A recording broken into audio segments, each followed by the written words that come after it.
First guest of the morning, here's Michael. And it's a pleasure this morning, Mark, and our audience here in snowy, icy, and cold upstate New York to speak this morning with trainer John Terranova, who later today will send out the very fine filly La Rock and the Hollywood Starlet, Grade 1 for fillies. John, if you're there, welcome to Down the Stretch. Hi, guys. How you doing? Good morning, John. Very well, John. Good to speak with you this morning. And the subject is La Rock. And I'd like to ask you, John, first question, when you received her lone turf race on her form at that time was not that impressive. I'm speaking about the Natalma at Woodbine. Yet you decided to stick with it and go on into the Jessamine at Keeneland, and it paid off. Talk about giving her that second chance on turf.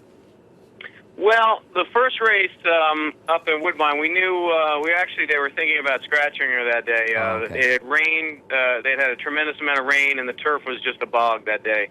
They thought about switching it to the synthetic, and then they left it on turf up there, and they decided to run it. Mark decided to run her, and she just got a little, it was just a little heavy for her. And a win on the lead at Woodbine at that one-turn mile is very difficult. Mm-hmm.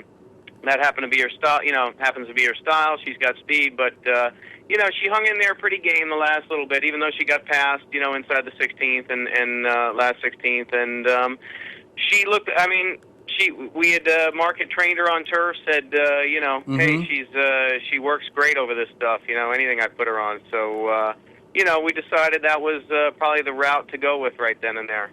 Well, it sure was, because that race at Keeneland was just wonderful, and it was enough to make her favorite in the Breeders' Cup Juvenile Fillies Turf. We're taking a look at that now, John. She's setting the pace. She's number 2 in front. Tell our audience about her performance this day. Well, we're talking about the Breeders' Cup, the Juvenile, the Breeders' Cup, yes. Yeah, well, she was a little sharp coming back off. We were only coming back 15 days off the Jessamine at Keeneland. So, she was pretty sharp that day, feeling great. Everything had gone well with her. Got pushed a little bit up the backstretch, I think, by the filly in second there. She just, was setting a pretty fast pace.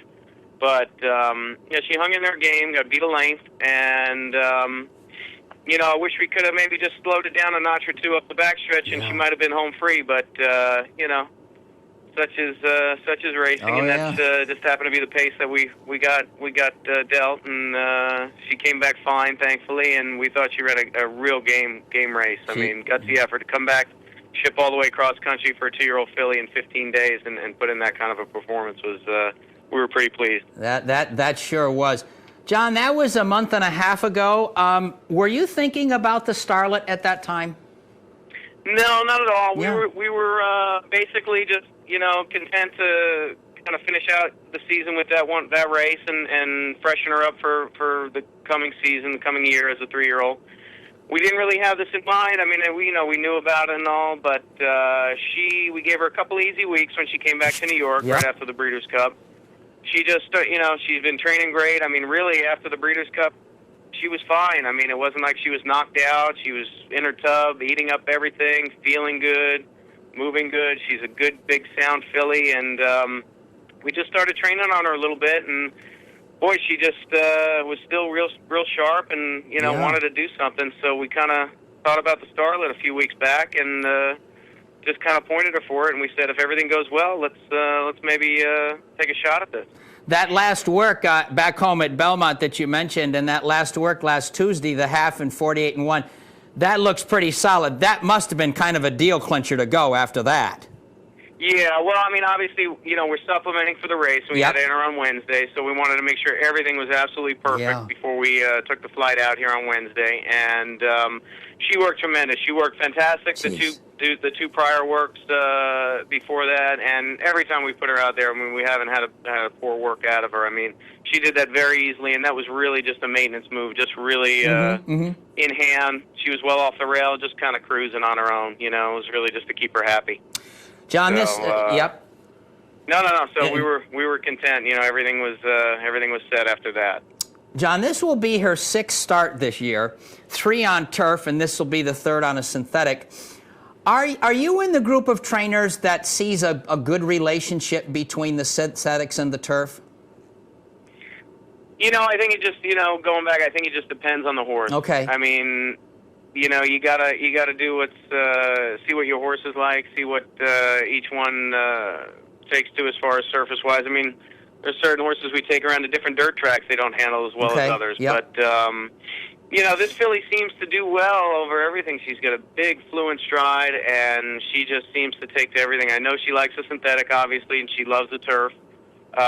She actually trains tremendous on the dirt, so that would be something down the road that we might consider, and we probably will consider the way being as the way she trains on, you know, just conventional dirt. But you know, as far as turf to synthetic, yeah, I mean, obviously we've seen a lot of horses adapt to both. You know, the turf horses can make the switch over, but I think it just comes down to the individual at the end of the day.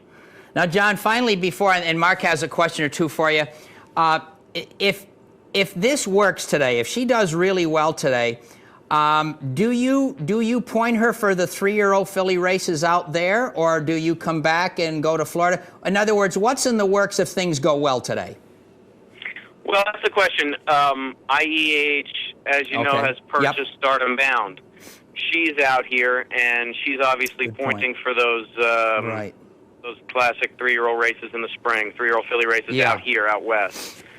It's always a possibility. I mean, you never know. So that's something we'll have to discuss with the IEH boys and see if we're going to keep her on the West Coast through the winter or bring her back east and point for a campaign back east. Not too sure yet. Happy things to be discussing, though. Definitely. Yep. John, here's Mark. Exactly. John, good morning. Hi, Mark. Good question for you, John, and this has to do with your filly and also Dave's revenge in this afternoon's Hollywood Starlet. Since the Breeders' Cup, I've done a study on horses who ran in the Breeders' Cup who have come back to run in the next 4, 5, 6 weeks and what they've done in their next starts. And with the 2-year-olds, it's been dramatic.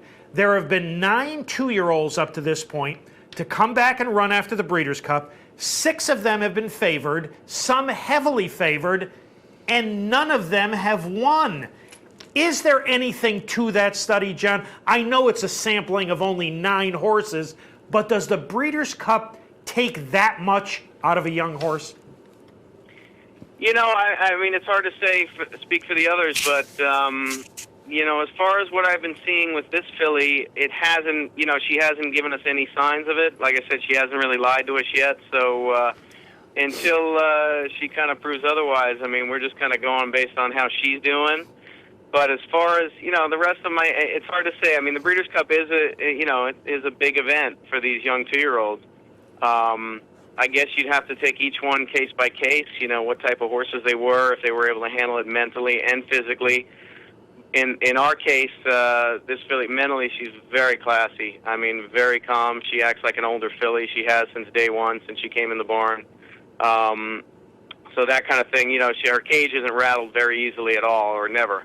You know, as far as physically, she's a big, beautiful, sound filly. She never gets out of her tub or anything like that. So, you know, we haven't seen even one negative sign, you know, off of it. So I got to think that, you know, she's ready to run her race again or better today. So really, she hasn't given us a reason to not believe her yet. So, you know, it's hard to speak for the others going back, but, you know, we'll wait and see.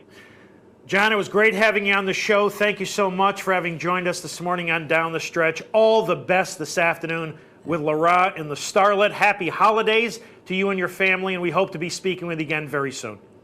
Oh, sure. Thank you very much, guys. Take care now. Okay, Good luck, John.